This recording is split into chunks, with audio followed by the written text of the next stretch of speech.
Welcome to the Energy Medicine and Healing Summit, where you'll discover how to take your health into your own hands from today's top energy medicine experts and healers. Share this powerful event with your friends and family, and join in our conversation on Facebook at The Shift Network. And now your host, Don D. Dolan. Hello, friends. Hello. Welcome to this session with Lee Harris. Lee reaches hundreds and thousands of people every month with his energy updates, his videos, his audio recordings, and his live events. He helps people to navigate life with grace and clarity and optimism. I'm so happy he's here. Hello, Lee. Hi, Dondi. Thank you for having me. Thrilled to be here. Well, we are so happy you're here, and we're going to talk a lot today about what it is to be sensitive. However, let's just begin with energy intuitive. You are an energy intuitive, and what does that mean? So I began as a channeler. I first heard my guides 20 years ago. So when I began doing this work publicly 15 years ago, I was very much only channeling, bringing through the voice of my guides for other people in readings and public events. And as the years went on, because of my own interest in personal growth, and I did have an intuition as a younger person, even though I didn't fully understand it, I started to see a gap in the middle zone. So channeling is very high frequency. It opens up your higher chakras, third eye, crown, and gives you a vibrational effect in your body. But for me as an energy intuitive, what I do is work with people between the sky and the ground. So I can sense what people are feeling and help them to move and open feelings as they need to in order to progress through an area in their life. So as an energy intuitive, I really give language to what's going on in this middle zone. We understand the spiritual principle, but how's that interacting with me as a human? So that really is where the term energy intuitive came from. So yeah. Thank you. So what it sounds like to me is that you're really connecting with the person, but also there's this place where you began, I think, where you're connecting with something more spiritual outside of yourself. And does that mean that you're hearing voices? Do you have guides? Are they angels? Where does that channeling come in, and how does it connect to the intuitive? Yeah, beautifully put. So for me, when I'm intuiting, I can feel and sense the soul journey of a person and the human journey of a person, and I work to help them with the middle place, the parts that might be sticking.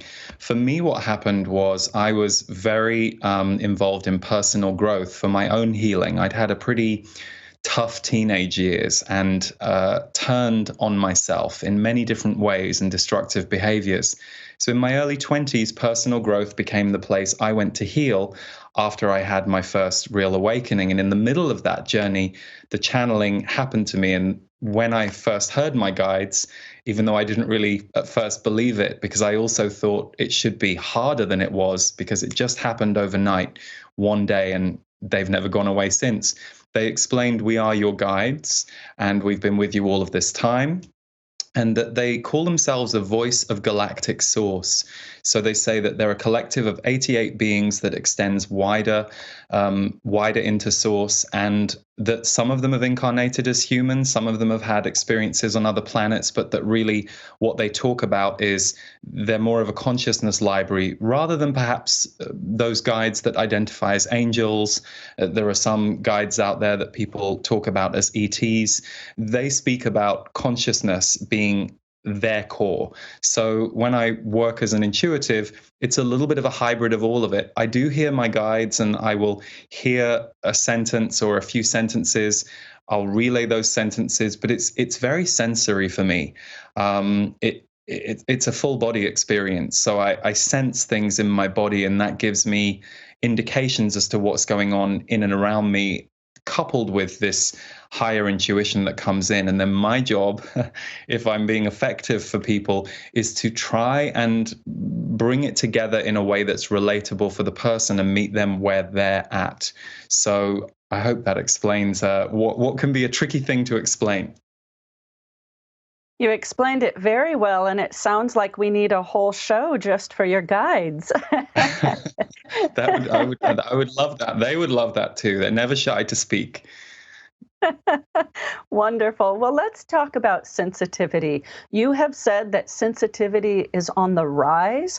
A lot of Mm. people might not even know if they should label themselves as sensitive, or they feel guilty for feeling sensitive, or they think, oh, I just need to toughen up and not let life affect me, not let life impact me. Let's talk about people who are sensitive, their needs, how to communicate them and not feel guilty. Really come from a place of being grounded with it and being okay to be a sensitive person. Yeah, wow. There's so much in what you just said, and it is a huge topic. So there are a couple of things I will say before we go into talking to and about the people who already identify as sensitive. Sensitivity is on the rise on the planet. This is something that my guides have talked about for many, many years, and how that can show up for somebody who has never identified with spirituality or being sensitive is they start to get more in touch with their emotions. They start to get more in touch with their senses. People are beginning to embrace intuition as a bit more of an everyday, every person thing. Whereas if you go back 20, 30 years in society, the stigma around sensitivity, intuition, people were seen as weird or separate. And so as a result, those people have often embodied those qualities. I can't think of anybody I've ever met in my field who hasn't, gone through some, oh my God, I'm going to talk about this publicly as part of their journey. And the only reason we have that is because societally, we have never fostered sensitivity as an attribute. So that's why you'll often hear people say, oh, I'm too sensitive. My friends have said I'm too much. I'm too emotional. Whereas actually being sensitive or emotional is actually part of the human experience. And the way that we know this is true is this is who we are when we're first born. So a child comes into the world, and most children, most babies are not withdrawn until they learn to be withdrawn, until they learn to shield. So one of the things that the guides will talk about is how sensitivity is on the rise on the planet at this time of huge transformation, which is why there are so many more seekers, especially in the younger generations.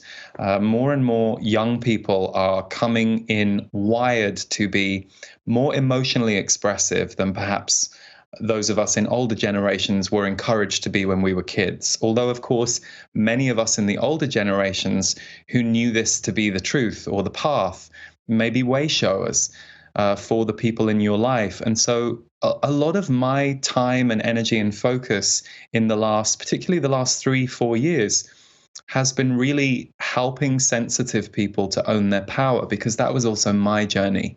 I didn't really understand how sensitive I was because I didn't think I was allowed to be sensitive, and I didn't really know what that meant.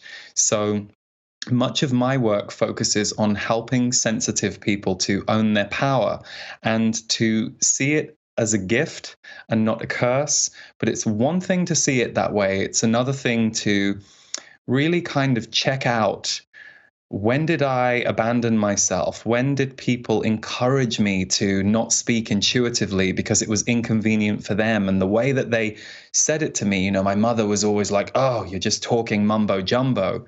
If that's coming from someone close to you and you're young enough or close enough to that person, or you respect their power or their influence so much that you absorb it and you dent yourself, then that's an area of your sensitivity that you're going to have to recover as you go through life.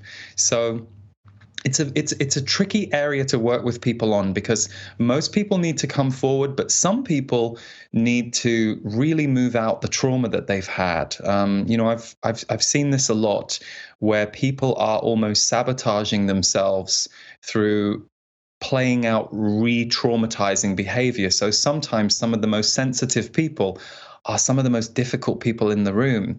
And the reason they're really difficult, or the reason they're throwing their energy around, or the reason they're bulldozing people with their opinions and their emotions or their intuitive ideas, is because of wounding and trauma that they are projecting out instead of knowing how to own in their body. So it's kind of a fight or flight reaction. So it's a huge topic area. It's one I'm really passionate about. It's one that I have learned to grow through, and it's endlessly fascinating to me, because I believe it's so important that everybody, whatever their spiritual beliefs, religious beliefs, is entitled to access and nurture their sensitivity. And we have really underparented sensitivity as a culture. So there's a lot of wounds out there for all of us to learn how to parent ourselves through that journey. And then we can reaccess the power of intuition, the power of empathy, the power of expression, the power of love, the power of connecting.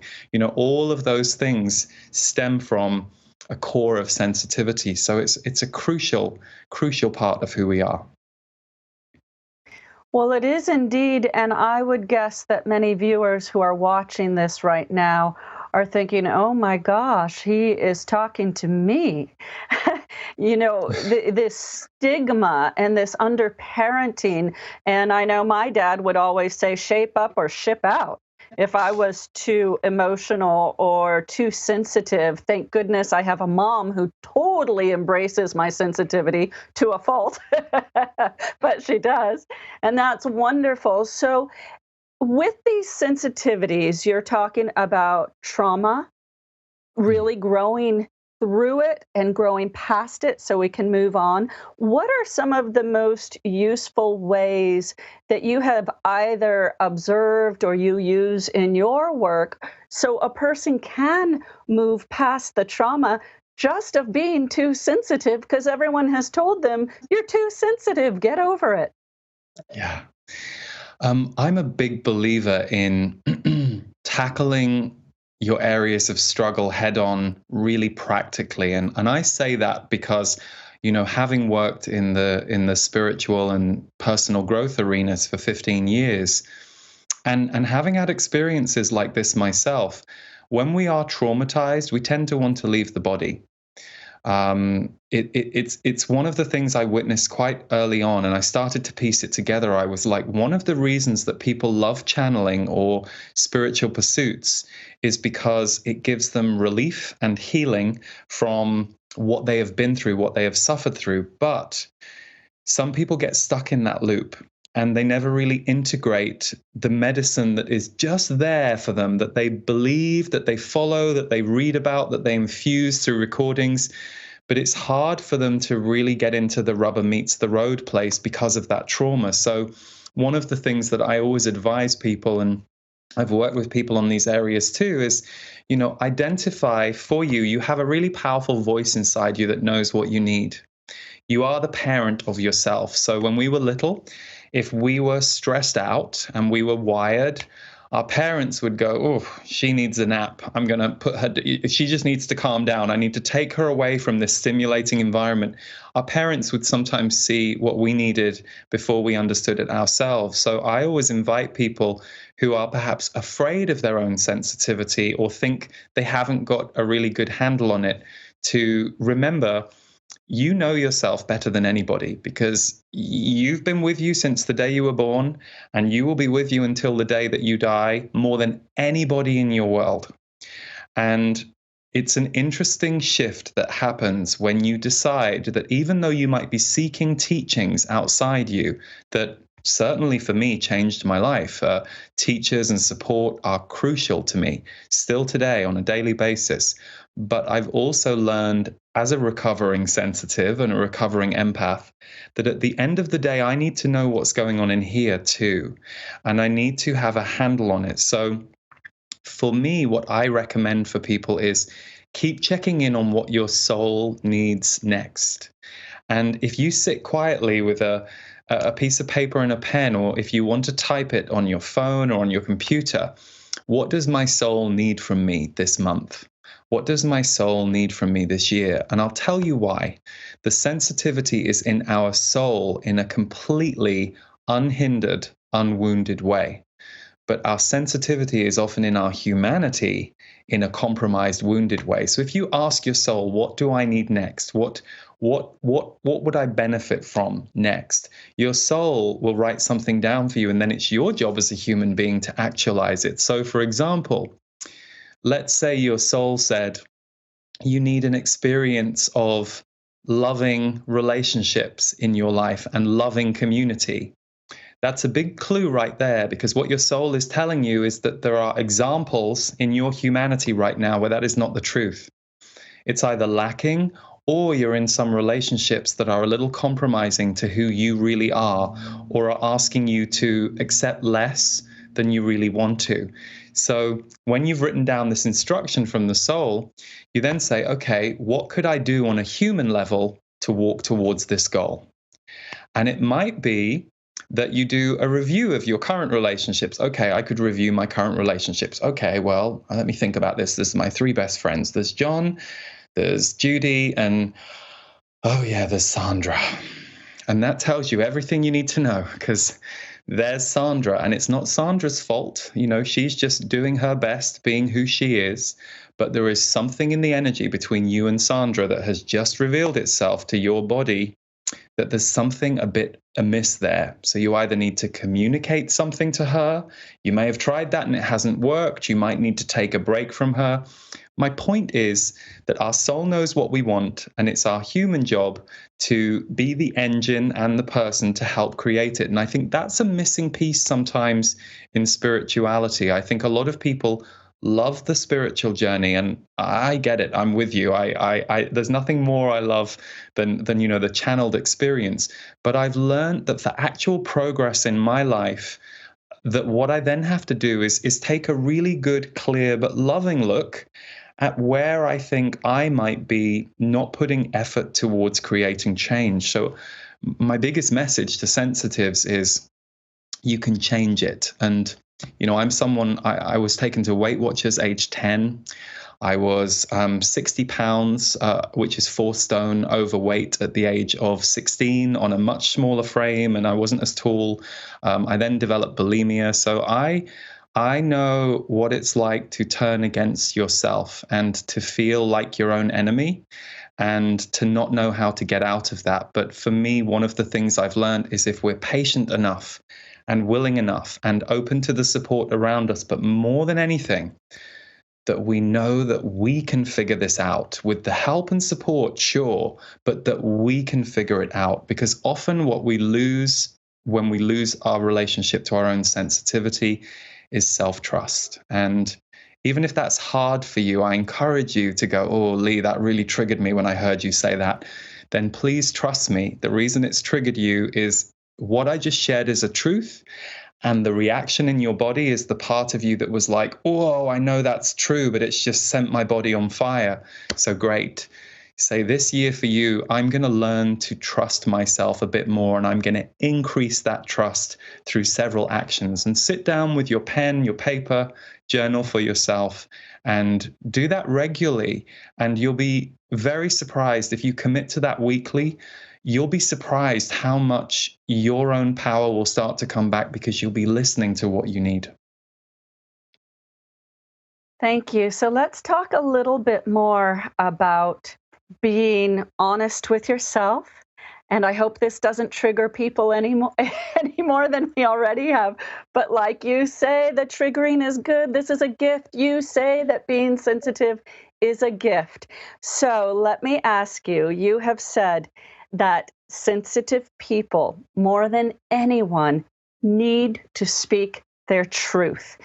So first of all, I want to ask you, is that metaphorically or literally speaking truth to somebody, or metaphorically kind of in visualization and meditation to themselves?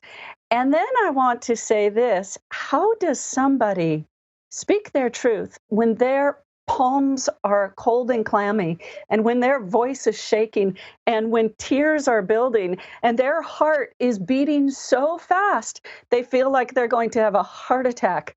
Because that's what a lot of people go through to get to the point of speaking their truth. So go back to my question. I didn't want to confuse you. Why is it more important than ever for sensitives to speak their truth. And how can you help us do that?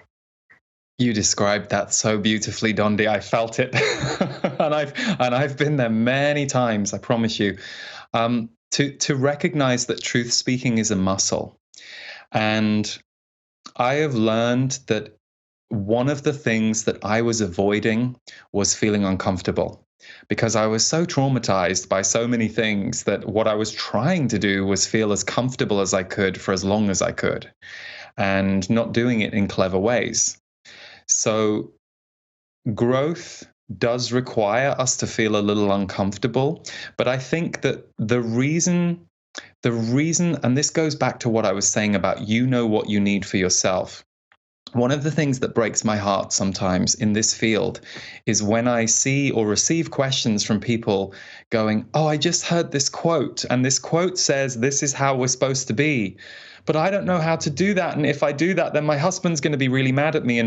And it's always, I always take the moment to say, we shouldn't take anything literally as directly for us. There is no rule on the planet that shouldn't be run through our filter of, is this right for me right now? Am I at that level yet? How can I get there slowly if I think it's the truth? So again, this goes back to parenting our sensitivity. When we are so terrified of doing something, don't do it. But don't dismiss it, avoid it, or tuck it away. Just go, wow, I'm terrified of telling my friend how I feel about her because I think she's going to blow up in my face. And so there's two things. Number one, you can work towards things slowly, and speaking your truth is so good to practice. Sometimes if you just write a letter or an email to somebody as a practice, you'll be amazed what moves out of your system. I have definitely, it's been a couple of times, more than a couple of times in my life where whatever wounding or resentment that I was feeling, it came out in that practice letter or that practice email. And I got to look back at it and go, yeah, me sending that to them, of course, they're going to be defensive and they're going to be triggered. But what was most important was me seeing my truth about how I had been wounded or how I had experienced being wounded by this person. So speaking your truth is something that you do need to do as an internal process. Like you said, Dondi, you need to ask yourself questions. And this is why journaling is so good, because if you do it in your head, it's just you up here, abstract, and it's all just floating around and you won't remember any of it. But if you write it down, you can look back at it the next day. And especially if it's what I like to call a hot potato. You write it down and you're like, oh, God, this makes me feel awful. Put it away, forget about it for the day, make a note. I'm going to look at that again tomorrow. If you're scared you'll forget, make a note on your calendar. Look at my writing again at noon tomorrow. And then check it out and you'll be surprised. Something will have moved in your body. The needle will have moved. But I think speaking your truth, like anything, is a skill that we learn over time, but also by researching speaking your truth. I have been lucky enough to be mentored by several people around non-conflict communication.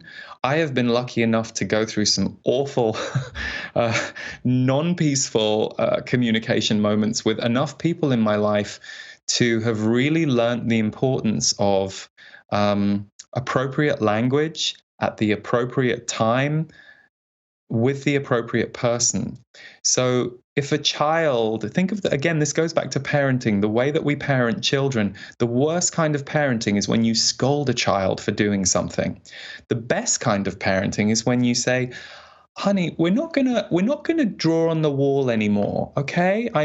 Looks beautiful. I love that flower that you just drew on the wall. It's beautiful, but we're gonna draw on paper, versus someone screaming at their child because they've drawn on the wall, which is going to traumatize the child. So be kind to yourself, be patient with yourself, go, whoa, this is a hot potato for me, but I'm really proud of myself that I am sitting with this hot potato and even considering that maybe in a month or two, when I've summoned up the courage, that I will be able to move this. Because what I've learned is the more you learn to speak your truth, the less you have to do it.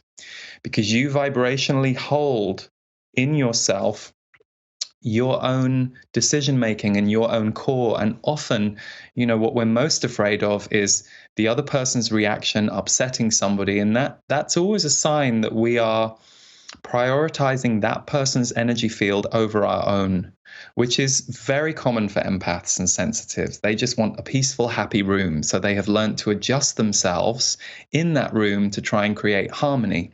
But of course, there comes a point when that goes the other way and you start to erode yourself.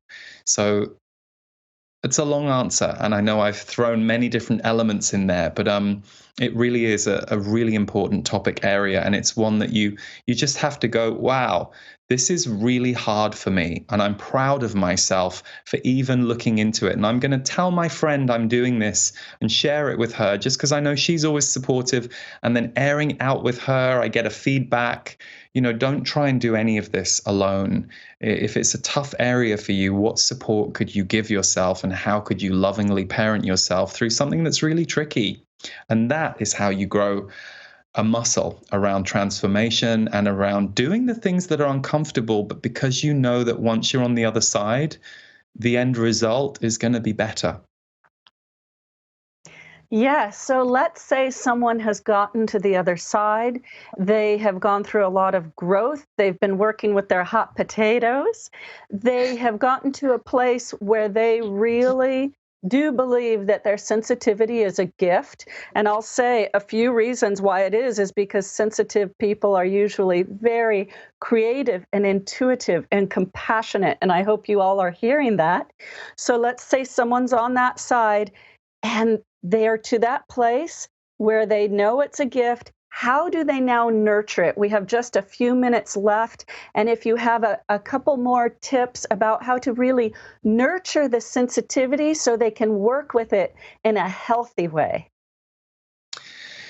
One of the things to really lean into, I think, is that the more compassionate you become and the better you become at this for yourself, it's going to be a gift for the world. You will be the person that other people feel comfortable talking about really tough stuff with, because your energy field has gone through this level of emotion. So I think an end goal, or should I say an encouragement, should be, I'm not just doing this for me, I'm doing this for the world too. But as you said, artistic expression and all kinds of expression. Artistry to some is cooking. It's really important that you are learning to express yourself regularly, because sensitives suffer if they aren't expressing themselves. Sensitives also struggle if they aren't around a certain amount of light and harmony. So you need to check, how many of my relationships give me that? Is there enough of that? You also have to look at figure out whether you're an extrovert, an introvert, or an ambivert. So, extroverts get lots of energy from other people and they love being around other people. And introverts actually really need a lot of alone time in order to recharge and feel good. Ambiverts are somewhere in the middle. So that's another way to nurture and maintain and build your own sensitivity. So really, what we're talking about is a process of self-awareness. And I think the reason that we don't always look at our sensitivity is that some people have shame around it. Like we were saying earlier, oh, that's a load of mumbo jumbo. Oh, you're too emotional. Oh, you're too sensitive. Those are very shaming moments for us. And especially if we're younger when they happen, or they're influential people, we tend to shut that down. So to reopen it is an act of, okay, I'm going to let my sensitivity come back out. I'm going to check I've got good community. I'm going to figure out who I am and almost see your sensitivity as its own aspect of yourself. Because there comes a point when you start to free yourself from some of the dynamics you were talking about, Dondi. Okay, maybe you've learned to speak your truth. You've learned to not necessarily hang out with people who bring you down vibrationally, or where you feel you can't be fully yourself. What do I do next? Then you really start to perform, I would say, your mission at another level. And whether your mission is being the person in your community to hold loving energy and space for people, or whether your mission is pouring yourself into high vibrational art that's going to nurture other people's sensitivity or activate other people's sensitivity when they see it, or a combination of those things. then you really start to perform, because your wounds that you need to resolve are no longer driving the conversation. Your soul is once again driving the conversation because you've resolved some of those areas. So it's actually a really exciting and interesting point to reach. It is exciting. I love having the soul drive the conversation or drive anything. That was wonderful. Thank you. Lee, how can people learn more about you and stay connected to you? So I have a website, which is leeharrisenergy.com. I have a new book coming out called Energy Speaks, and I also do monthly free energy updates on YouTube at my YouTube channel, Lee Harris Energy. And if there was just one thing you wanted to leave the viewers with today, what would that be? I'm kind of preaching to the choir here, but what comes to me is you are far more than you realize, and discovering and allowing that out of you is going to be a really magnificent journey.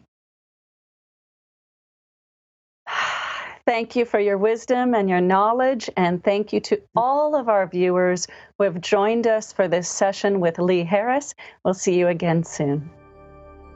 Thank you for joining us for the Energy Medicine and Healing Summit, brought to you by the Shift Network. You can add every teaching and transcript to your personal library by visiting energymedicinesummit.com/upgrade. To learn more about awakening to your full potential, and together co-creating a world that works for all, visit theshiftnetwork.com. Thank you again for joining us and for sharing this life-changing information with your friends and family.